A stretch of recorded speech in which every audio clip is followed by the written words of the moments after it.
বন্ধুরা চলুন যাই কৃষি কাকরোল পারবে দেখি আর গাছে হয়েছে।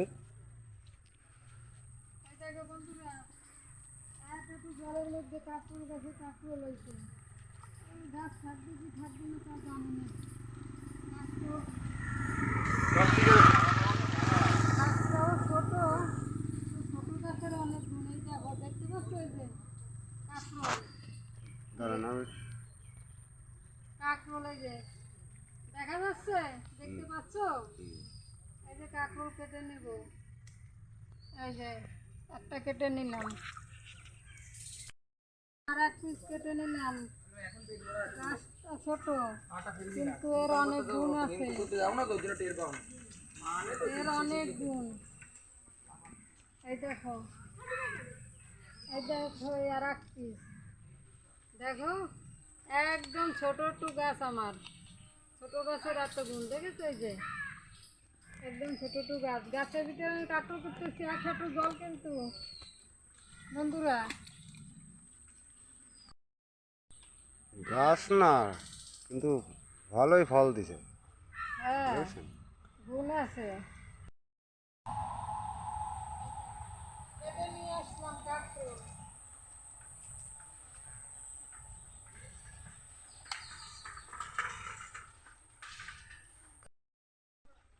এই দেখুন পিসিরা ভালোই বাড়িতে সবজি চাষ করে।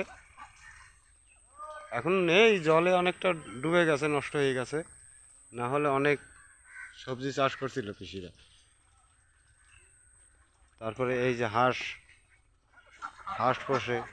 আমরা যে গ্রামের, সে আমরা, তোমরা দেখলেই বুঝতে পারবে যে আমরা গ্রাম গাছ। কি সুন্দর ফুল গাছ, ওই সেই রাস্তা। ইঁদুর গেল, একটা ইঁদুর।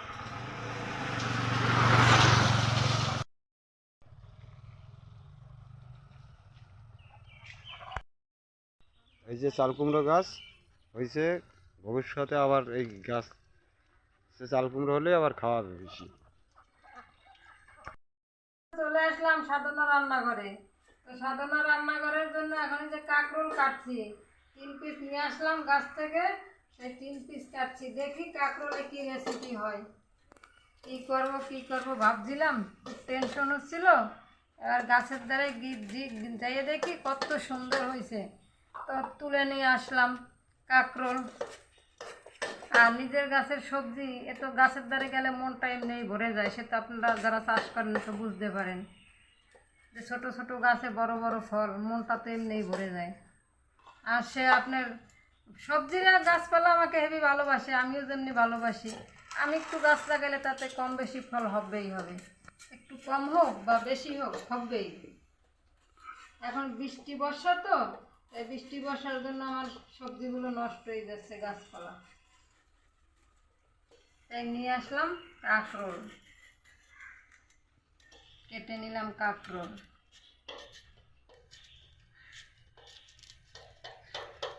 আপনারাও এইভাবে কেটে নেবেন।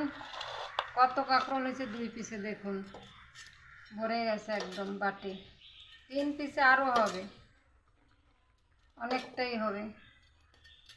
এই দেখুন কত বড় বড় কাকরোল, একদম কোনো মেডিসিন দেওয়া না কিন্তু এ গাছে, বিনা মেডিসিনে এত সুন্দর ফল হয়েছে। তো আমার হয়ে গেল কাকরোল কাটা। এবার চলুন রান্নার দিকে যাই।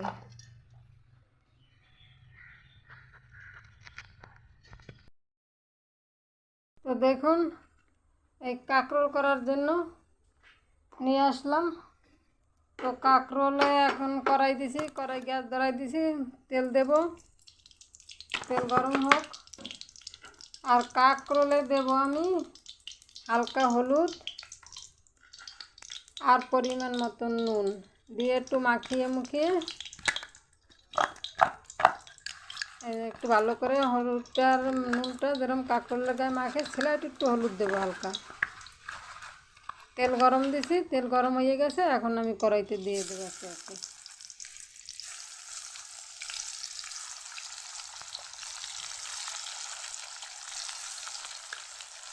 দেওয়া আমার হয়ে গেল। এইবারে হালকা একটু ডেকে দেব। তো চলুন দেখি ঢাকনা খুলে কি হয়েছে।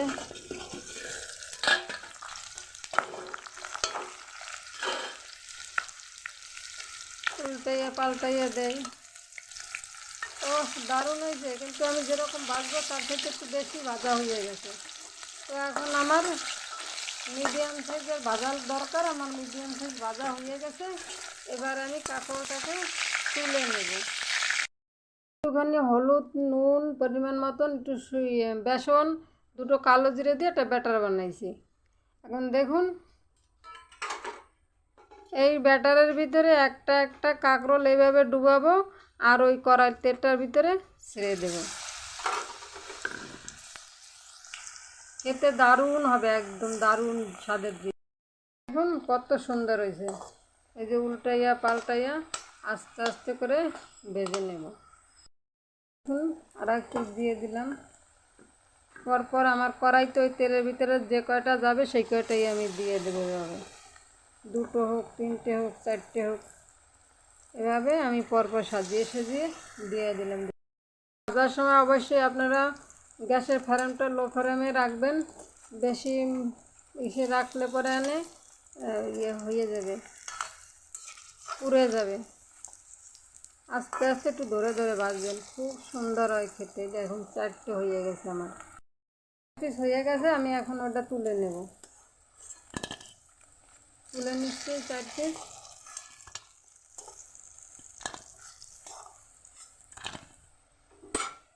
আর এটাকে আমি আবার উল্টিয়ে দেব। এ গরম গরম ভাতের সঙ্গে হেভি লাগে খেতে। আপনারা করে এইভাবে খাবেন, একদিন খেয়েই দেখবেন, তখন বলবেন। একদম খেলে মনে হচ্ছে না এ কি সানার সন্দেশ খেলাম না কাঁচাগোল্লা খেলাম, এরকমই একটা মনে হবে আপনাদের সবারই। দেখুন আমার একে একে সব ভাজা হয়ে গেল। এবার আমি সব তুলে নেব। একে সব তুলে নিলাম। আর ভিডিওটা যদি ভালো লাগে লাইক, কমেন্ট, শেয়ার করবেন। আর এরকম একদিন যদি না বানিয়ে খান বাড়িতে, মিস করবেন, খুব মিস করবেন, খুব মিস করবেন। একদিন হলেও বানিয়ে খান, বেশি টাইম লাগে না, হালকা টাইমের ভিতরে হয়ে যায়। আর ভিডিওটি সাবস্ক্রাইব করবেন, দয়া করে সবাই একটু সাবস্ক্রাইব করবেন, ভুলে যাবেন না। নমস্কার, এবার আসি।